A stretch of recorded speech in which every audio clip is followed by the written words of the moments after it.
Hello, and welcome to Message in the Middle with Marianne. We all know that life is hard, right? It's messy, it's unpredictable, but it can be wonderful all at the same time. My hope is that we can take a deep dive into self-development topics and explore life's lessons through book clubs, conversations, and interviews. And together, we can uncover the lessons that others have already learned to help us navigate this crazy, wonderful ride called life.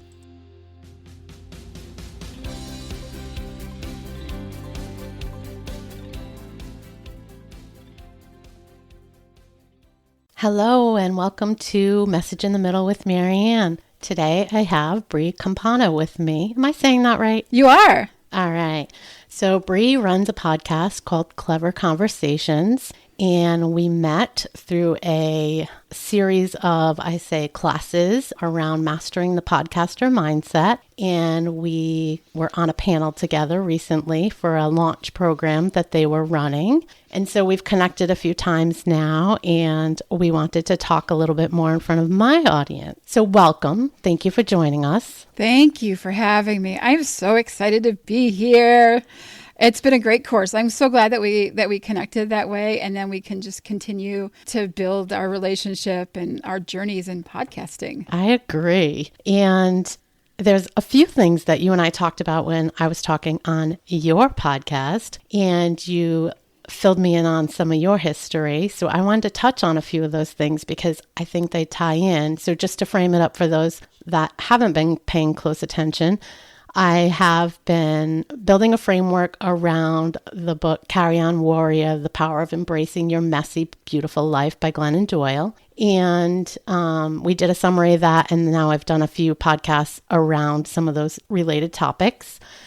And so I think it's safe to say, without making you embarrassed, that you have some messiness in your life. Would you, or have had? Would you agree with that? I live in a constant state of messy. Are you kidding me? There's a lot of mess in the past, and I'm sure there'll be a lot of mess in the future. I dwell happily in messiness. Thank you very much. Well, I think part of what we're trying to do here is master that journey, right? Figure out how to come out of the messiness in a nice way or positive way.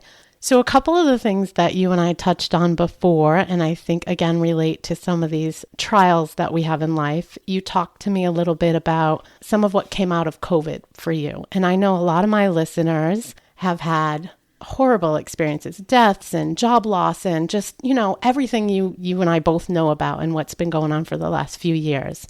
So I would love it if you could talk a little bit about your experience and how it caused you to shift, and then we could dig into that a little bit more. Absolutely. So first of all, the tippy tappy sound that you might hear in the background, my dog has decided to join us today. So her name is Bella, and she's 11 and doesn't hear very well. So she has no idea that she's in the middle of a podcast and wanting to be a superstar. But anyway, COVID affected me in a lot of different ways. So the first way it affected me was when everything shut down, right? And we all were stuck at home and we couldn't do anything. And my business at the time, which I still run, is a soap business. It's Bath and Body handcrafted products. My livelihood was all made when I went to craft shows, and there were no more craft shows. Right. And so COVID hit me. It really impacted my business.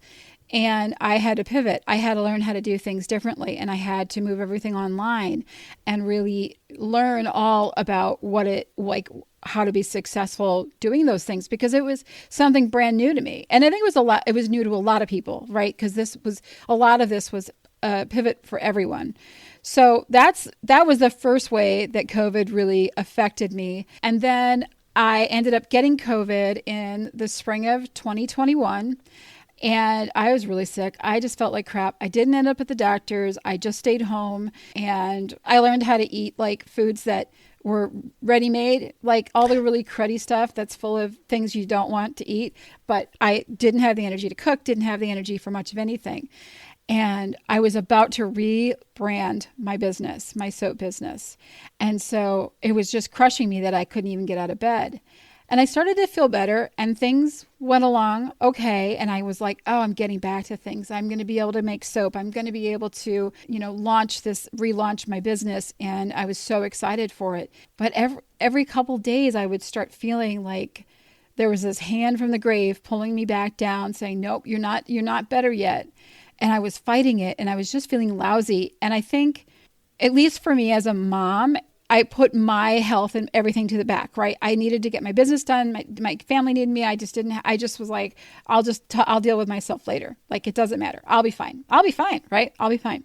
We all say that. So typical. Right? Don't we all say that? And so I ended up gaining weight. And I'm not talking about I was eating too many Snicker bars or I was, just eating the crappy food that I've been eating. It wasn't that. This was 50 pounds of weight that I gained in 2 weeks. So that's not normal. And I still kept telling myself, I'll be fine. I just got to get through this. I got to get through this.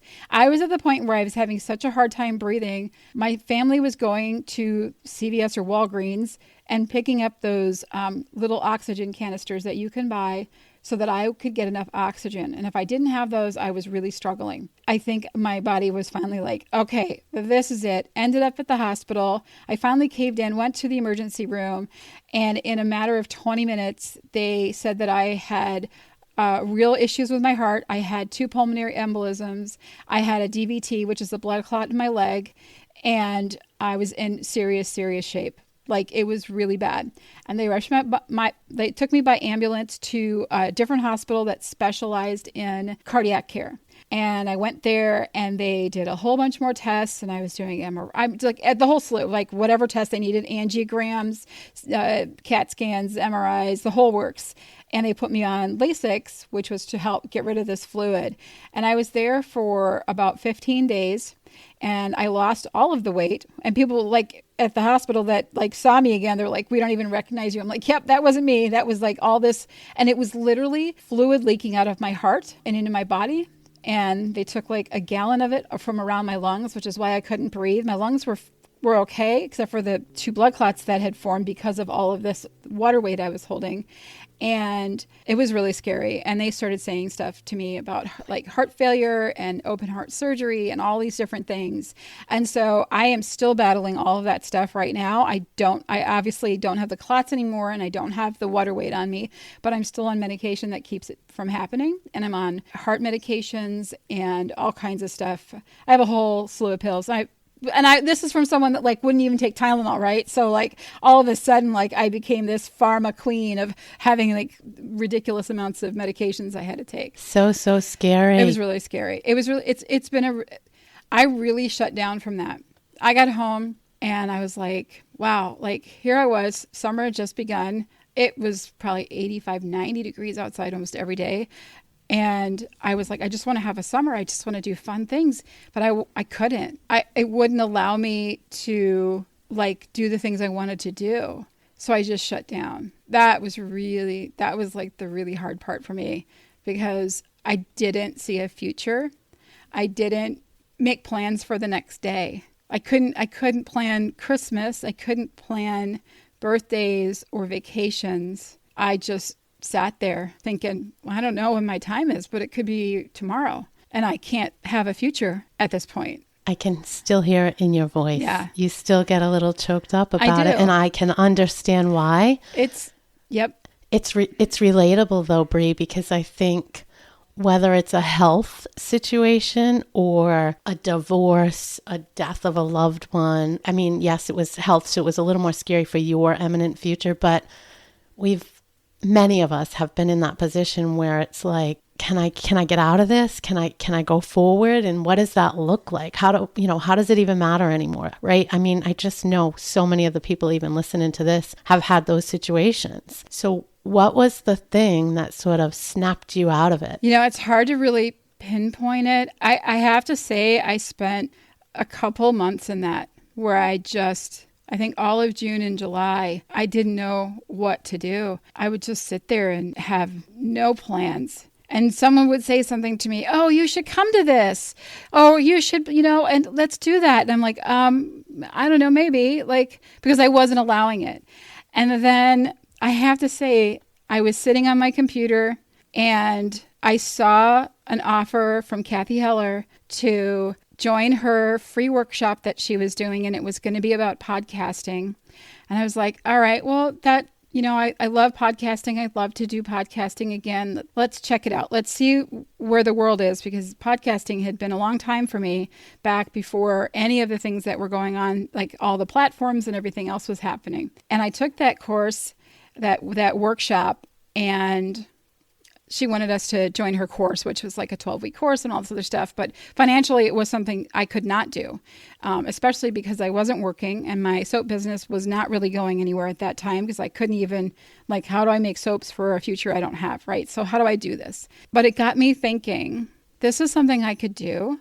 This doesn't push me physically to do a lot, and maybe there's something to it. And I met Tiffany Kane. And I have to say, if any of the times that changed me, it was meeting her, because she gave me joy and confidence. And she saw something in me that I couldn't see in myself. Now, mind you, all of these processes, like it's not just simply you wake up one day and you're like, oh, I can handle this. No problem, right? We don't have that, right? I still fought this. Even when I met Tiffany, but I started to move forward and I started to plan, and I said, oh, you have a podcasting course. I'm going to take that. Like, I'm going to find a way to take your course. I have to. Financially, I could do that. Right. Yeah. And so I figured that out, and I got a little excited about it. And I started thinking, okay, I've got class every week, and how am I going to do this? And I just said, all of a sudden I started seeing myself with a future. Stop. I have to stop you, because there's magic in what you just said. You saw the possibility and you didn't before, right? So, and the other thing you said was, which has been hard for me too, and I've talked about my journey as well, you don't have to know it all, but you took a step. No matter what it is we're trying to do, no matter what goal it is we're trying to accomplish, you can think about it for 100 days and nothing's going to happen. And you can learn about it for 100 days. Nothing's going to happen, or 100 years. Got to take a step. Yeah. And you take another step after that, right? And you just keep going forward, and somehow you figure out how to get there. But the real magic is what you said. When you start taking a couple steps, all of a sudden you can see it. And there's just this big open possibility that you never could have thought about before. And your mind really shifts. It really is mind work. It is. It's absolutely mind work. And it was a little tiny bit every single day. The turning point definitely was probably when I met Tiffany, but it was a little bit every single day, and getting excited about it and opening myself to the possibility. And then also, there's a part of that I think is really important too, is letting go of that fear, that fear of my health being an issue, because I know that joy and laughter are healing. Right? I know that if I allow myself to dream again, and I allow myself to do the things that I want to do and make those plans, that it's good for me, that it's healing to me. And I can't live in that fear anymore. And that was my problem. I was living in that fear all the time. And so those little teeny steps every day are what got me moving forward. And boy, when those floodgates opened, geez, Louise, it's been a ride. It's been like, right, buckle up. Like, this is a ride now. So you said something about, get yourself unstuck. You got, out of that mindset that you couldn't do it and that you actually had a future, so you could take those steps to go forward. One of the things that I listened when I was, doing some research and listening to your podcast, I picked up on in one of the episodes on a soundtrack that you also talked about from your childhood, right? And you're smiling. They can't see you, but you're smiling because you know where I'm going with this. Mm-hmm. And it was about, you lived in this, or you went to visit this snazzy neighborhood. I'm not exactly sure the specifics, but there were a lot of wealthy people around, and maybe you weren't quite as wealthy as everybody else, or at least that's how I read into the story. And there was this one day that you were kind of going up towards this big house, this fancy house with a couple of kids your age sitting at the porch. And as you came up, you heard them say something like, oh, I hope she's not coming to talk to us or hang out with us today. And that hurt my heart. But I could so relate, because not that specific scenario, but John Acuff calls these soundtracks, and we have these in our heads, and they come from everywhere. And for years and years and years, you can just hang on to the same ones, and it's like a repeat. Just no matter what you do, it can apply, and it's a negative thought that can limit your beliefs. And so I just loved that story. And I'm interested to know, now that you've done a lot of work, I would say, since all of this started going down, or that ride you've been on, how do you think that's affected some of that stuff? Do you think you're having an easier time kind of tucking that away, or releasing that, I guess I should say? Oh, absolutely. Listen, I can look back on that right now and I can say to myself, first of all, I'm glad you don't want to hang out with me because I don't like who you are. You kind of suck. Like, I mean, we're talking, and this childhood, and it wasn't that we didn't have money, and my dad was a saver. He just didn't spend the money, right? He had a lot of money, but wouldn't spend it. But we're talking old money, like old Southern money, right? You know, the families that, like, they're called by their last name. It's like these people, like the Beechams of whatever, right? So that it was that kind of money. And they were in like $10 million summer homes, you know, so it is what it is. So no, it wasn't that wealthy. I just learned that, like, I was glad I wasn't the kind of person they wanted to hang out with. And I felt bad for them to make such judgments on people. And I think maybe what it did for me is it made me more accepting of people. It made me more forgiving of people. It made me realize that everyone brings something to the table and everyone has a voice and a message, and it's all important, and I need to listen and respect that. And so I think that that did guide me through my life, though I wasn't knowing that that's what it was back then. I know it now, but I didn't know then, that it really affected me. I remember, and this is something I haven't shared with you, but I'll share it with you and your listeners. There was one of those things where whenever I see people that are eating alone and I just see them by themselves, I want to go sit with them or chat with them, right? I want to go make them okay, because I remember that feeling when I felt alone. And so I want to make sure that they're not alone, so that they get a cheery face and a happy smile and maybe a minute of conversation or whatever they are willing to give. So I end up talking to a lot of people in my life now. Like, they're like, oh, they know you at the gas station. They know you at the store. They know you, like, you know everybody, right? Because I take the time to chat with people. And I think that's what it taught me, right? I think that's what it taught me. So how could I be mad about that now when it gave me so much in my life to look out for others and be kind? I love all of that. And again, I can see, boy, you wear it on your sleeve. I can see you're such a sensitive person, and you don't get that at first glance, but when you really dig in. What I really appreciate about that message was you shifted your perspective. Right. And I think, again, that's a lot of the work we need to do in this whole mindset work, because whenever we get stuck or we're thinking something's a negative, trying to spin it around or ask ourselves another question, how could this be a positive? What might I get out of this? You know, where can this take me? What are the possibilities? You know, all those kinds of questions can really shift our perspective on, oh, my life is so horrible. This happened to me. We all have that. That's the whole point of the book. Life is messy, and there's crap that hits us all. But when you learn to be able to kind of set that down and put it to the side and say, it doesn't define me, or what can I get out of it and make it to be a more positive, I think that's a big deal when you can get to that place and do that. And it's work, right? It's a journey. It goes on and on. It's absolutely a journey. And it is messy. And I don't get, and the reason I said that earlier about I can live in mess, because I know I can go through it, right?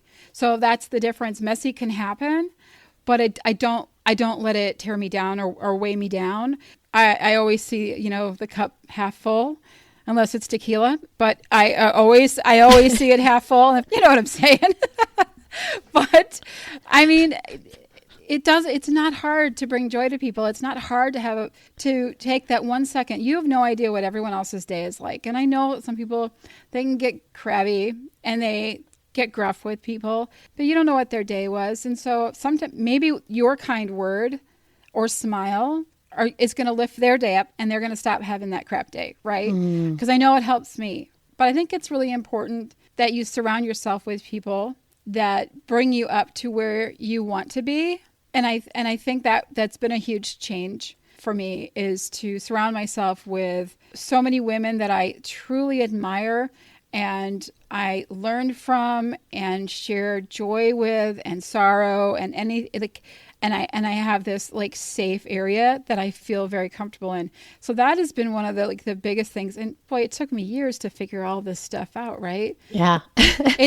You don't realize that like what you have is really what you need is what is inside of you. And so, sure, there was a lot of bumps on the road. I still have really bad, crappy memories of things that soundtrack that plays, and I still hear it, but I don't listen. I turn the volume down. So 2 things you said there. One I could have almost paid you to say, but I didn't, guys, was around creating the community, right? I heard you say, surround yourself with people that are at a level or a place or are like who you want to be. And I often quote, there's a book called The Proximity Principle. It's more related to jobs and trying to change your career. But I think it's the same. It's get with people that are doing what you want to do, spend time with them, act like them, learn about them. Suddenly you become one of them, right? And so that's really one of the things I'm trying to do in this community is have that safe place where a lot of mostly women are figuring it out, and they're, at this point in their age where they're ready to kind of put themselves above everything else. For many years, many of us didn't do that, and now we're at that turning point. And I think as we all try to figure it out together, there's a lot to be said of leaning on each other, lifting each other up, and learning from each other's lessons. So I couldn't have paid you enough to say that one. So thank you. Great point. It's good to have people and peers that can bring you up. And I also think you talked about not recognizing that. And when you talked about Tiffany, you talked about her recognizing something in you that you didn't even see in yourself. Again, that's part of that community, right? Because sometimes it's hard to look in the mirror. And sometimes even when we can look in the mirror, we don't see the possibilities that other people can see already. So pretty neat to have yourself surrounded with people like that. I feel very blessed. One of the things that I learned from Tiffany and from this journey, because I went from not thinking I had a future, 3 months later, starting a class on podcasting, starting a podcast, learning things about myself that I never knew were possible, and creating an entire business out of it. And the most amazing part of that is I learned that I'm not lucky. And that was really hard for me. And let me explain what I mean by that. If you win the Powerball, you're lucky, right? You're lucky, right? You bought a ticket. That's all you did. But to do what I do, I'm not lucky. I've earned it. I've learned it. I've experienced it. I've spent years doing it, and I've earned where I am today. And luck had nothing to do with it. You know what I mean? And so that is the thing that when you start to see success and you start to hear people are starting to say things to you, don't get in that lucky mindset. And that's one of the things that I still struggle with. I have to remind myself luck had nothing to do with it. Maybe it was lucky that I met Tiffany. Maybe that meeting was lucky. But beyond that, it wasn't. And I opened myself up to the possibilities, and I think anything is possible now. I think the point is that even though you have to remind yourself of it still, it ties back to your previous comment about you still have some of those soundtracks going, but you shut them down. You shut the volume off, right? That actually is the point of the book. John Acuff's book is just turning the volume down or creating new soundtracks. And that's what you're doing. Like, they can still happen, and we continue to grow and develop as we go through it, right? And so part of, and I shared a little bit of this with you, part of one of the journeys that I was on, which I don't want to get into a ton of, but was around the weight loss. And one of the things that we talk about is where you used to maybe mindlessly eat, or you used to kind of make a bad choice, it would maybe take you longer to recover. And part of getting a lot healthier is recovering a lot quicker and making the decision to say, whatever, I, had that candy bar or ice cream. I always use ice cream. They laugh at me. I had that ice cream. It's okay. My next decision is going to be a healthier one. That's fine. Whereas in the past, and maybe it would have taken a day, a week, whatever it was, right? And so same thing with these things. You start learning that you can have these, I'll say, negative thoughts. They're still there, but you can shut them off. You can turn your attention to something else. You can call them out when they happen and shut them down. I think that's a huge growth opportunity for people if they haven't done that work yet. Mm-hmm. Yeah, shove a cookie in their mouth. Tell them to shut up. I do it all the time.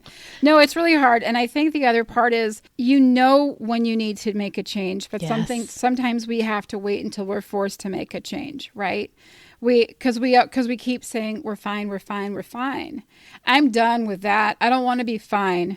And you know what fine stands for, right? Effed up, insecure, neurotic, and emotional. That's what it means. Okay. So I'm done with that, right? I choose happiness. I choose joy. Yeah. And it sounds like a really pretty little fairy tale. Oh, you just can't choose to be happy, but you really, really can. So even if it's just something, I decided to eat the rest of that ice cream. It's fine, right? You did it. You're going to be happy with it because that was a decision that you made then, but it's not your every time decision. And you're like, next time I'm going to do this. And I had to go through a lot of that too. I ended up having to change my diet completely, which was due to a lot of medical reasons. So I don't wish anyone on a low sodium diet. I really do not. You eat nothing. I eat yogurt and Cheerios most days and protein shake because I can't have that much stuff. And there's sodium in everything. So that's the really cruddy diet that I'm on. But you know what? I find ways but I can eat ice cream because there's no salt in ice cream. See, there's your bonus. You have to always find the bonus. There's a bonus to my day, right? There is a silver lining. Yeah. I can always have an ice cream. Yeah. No, I actually think that too. And I think you've heard me say things around this. I think finding gratitude in the simple things, which is really the point you're making, is it's all about that. Yeah. Most of us aren't living this fairy tale life, fairy tale romance, fairy tale children, fairy tale house in the castle. It's not real, right? It's a fairy tale for a reason. But I think you can find gratitude each and every day, even if you're going through some really miserable stuff. There's likely something that happened in the day that could have been more miserable, or, there was something that just lightened up. So you have to look for them, though. You have to make it a daily practice to find those opportunities, I think, to call out the gratitude. You do. Yeah, you do. And you have to choose it. It's all about choosing. What do I want to be? I work with amazing women now. I work with top podcasters, people that are just shining in the field that they're in. I'm able to meet with celebrities and interview them and work with them on projects. I'm doing all these crazy things, but I'm also still struggling with a lot of stuff. So just because I'm doing this great business and I have a podcast, I still struggle with the same thing everybody else does. I was searching in the couch yesterday for coins because my house payment was due. Trust me. I literally took my change jar and cashed in because I was $20 short. I'm not kidding. That's a true story. I mean, we all struggle, right? But I was like, all right, we got this. We'll figure it out, right? Because that's my motto. Everything's figure-outable. Thank you, Marie Forleo. But I that's what I truly believe. We can always figure it out. And we can choose to be happy, even though I'm struggling, even though I have to do things that maybe I'm not crazy about and work really extra hard on something that doesn't bring me any joy.